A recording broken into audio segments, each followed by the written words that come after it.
quite an external agenda and push for things which perhaps the local NGOs might not be pushing for. That would be a difference of analysis.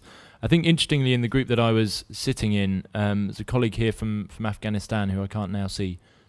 Oh, she's left. Okay, in that case I can make it up. But I think what she said, I think what she was saying was that in the case of Afghanistan, there was a danger, in fact, where because INGOs were so worried about their own cultural imperialism, there was actually a danger that they were not talking out about women's rights as strongly as they could have been because they didn't want to be seen as being culturally imperialist.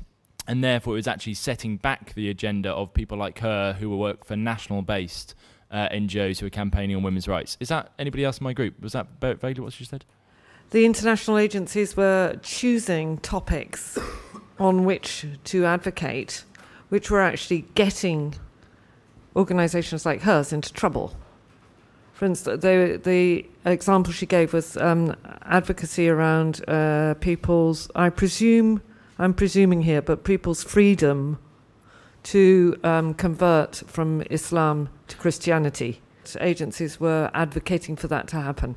So what she was saying was that then her organisation was seen as being aligned with this, which would be an incredibly dangerous position for her and her organisation then to be in. When they do take a stand, the international agencies, they tend to take a stand without enough understanding of context and then go and maybe screw it up for everybody else within the country.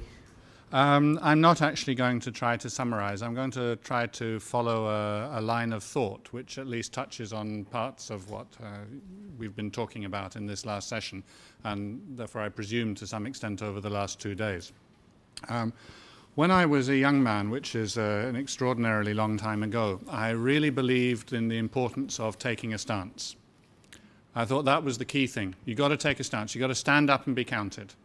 Right? You've got to know who you are. You've got to know which side you're on.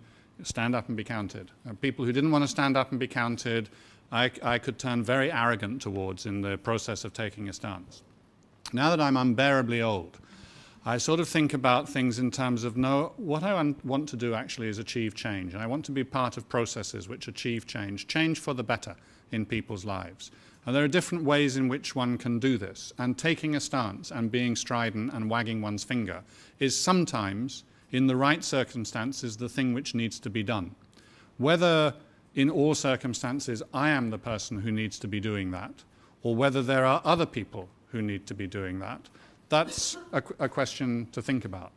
There are also other ways of taking a stance, perhaps, than simply that loud, strident, youthful, exuberant former me, the way that I thought of things then.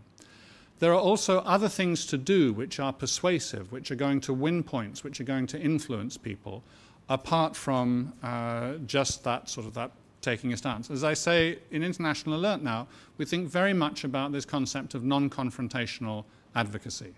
That is to say, advocacy in which one is trying to, you have an agenda, you have an objective that you're trying to achieve with these people who may be office bearers, they may be politicians, they may be influentials in a given society. It would be perfectly open and straightforward. You have an agenda, you want to achieve change in attitude and behavior. But the way to achieve this is not necessarily through that more confrontational style of argument and advocacy. It's through engagement. Engagement in dialogue, engagement in a process of learning together, in which you perhaps learn as much as any other participant in that process.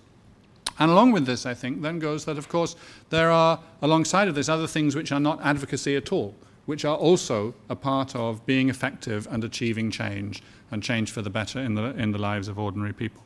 And I think that some of the questions which have come up, which it's right to come up, for example, questions around coalition or questions around partiality, questions around independence, about security, and so on, are in some ways, if not answerable, at least manageable questions. If one starts to recognize that there are many different kinds of advocacy And there are other things to be doing which reflect a rights-based approach to development or to peace building or to conflict resolution, as well as these various different kinds of advocacy. And what I've heard in a way this afternoon, kind of semi-bubbling under the surface rather than being made explicit all the time, is that there is a whole range of different things which can be done.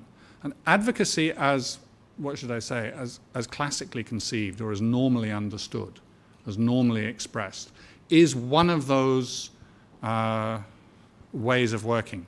Sometimes what's most needed is just to get one's head out of a single rut and think about that broad range of possibilities and decide within them which is the quickest and the most effective and the most productive way towards a given goal. And that goal, it seems to me, as I say, having grown up, it's not about taking a stance, it's about achieving effective change.